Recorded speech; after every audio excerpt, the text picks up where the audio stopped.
Hi everyone! Today I'm going to show you how to make a really amazing Chinese dish called coconut chicken using T&T's organic coconut water. It's super delicious. I've had it at hot pot restaurants with perfectly cooked chicken in a fresh coconut broth with a tangy sauce.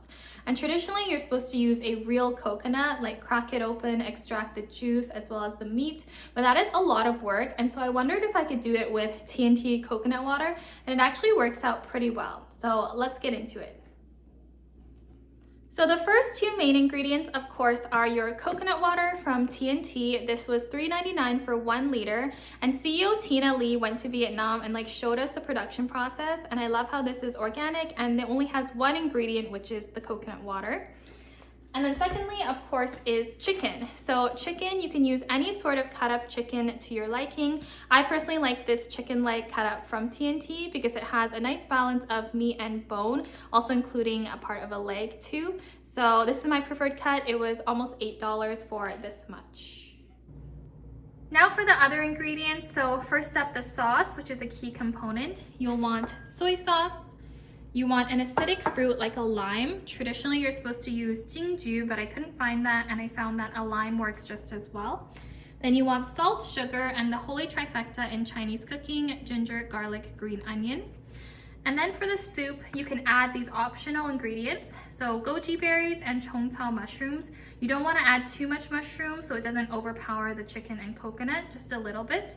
And you can add some water to prep it. And then I was able to find this dried coconut. It's actual coconut pieces dried up and definitely enhances the soup. I don't know if it's that easy to find, so no worries if you don't have this. So now let's make the sauce. So I've just added about 5 tablespoons of soy sauce in here. You can add as much as you like depending on how much chicken you're cooking. And then I'm gonna squeeze in the juice of a lime. So just cutting a lime in half and then squeezing in all of the juice. Just adds a really nice acidic flavor to the sauce here.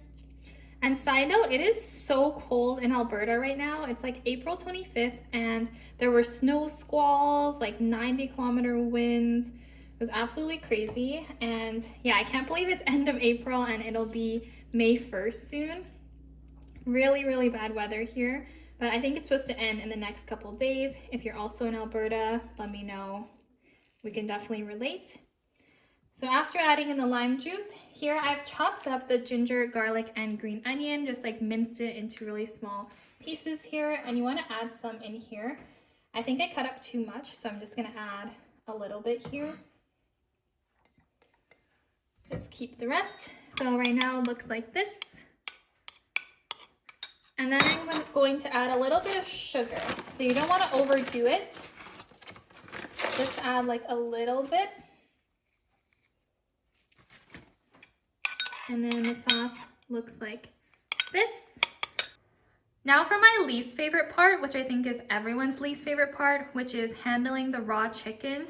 So unfortunately, they do cut up the chicken, but they don't cut it all the way through. So you do have to manually cut it. I just washed the chicken here. And so for me personally, these pieces are a bit too big. So I like to just cut it here. You might have to chop it a bit with the bone. Definitely be careful. And then I like to give it another cut kind of in the middle.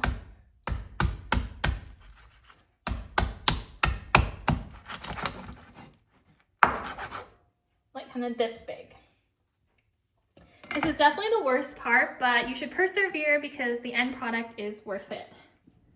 Oh, and you can also remove the skin if you want. There's some excess skin, so just cut that out and throw it away.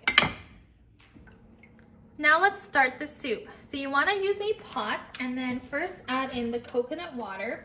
So the key is you don't want to add too much liquid in general. I'm going to use about 2/3 coconut water in proportion and 1/3 just normal distilled water.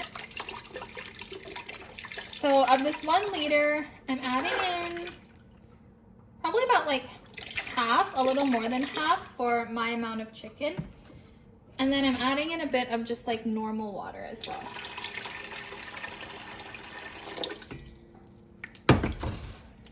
So that is my soup base. And then I'm going to add in the dried coconuts. And I'm going to add in the goji berries and the little bit of mushroom. And I'm going to start my soup. I might be a little bit low on the liquid side, but you can always add more and you can't really take away that easily. I guess you could scoop it out, but it's more effort. So start with a little bit, add in your chicken, and if it's not enough liquid, you can add more. You can smell the fragrance of the coconut, and now I'm gonna add the chicken since it's boiling.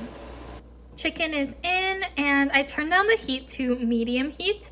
And I'm going to just stay close and check on the chicken because how long you need to boil really depends on the size of your chicken cuts.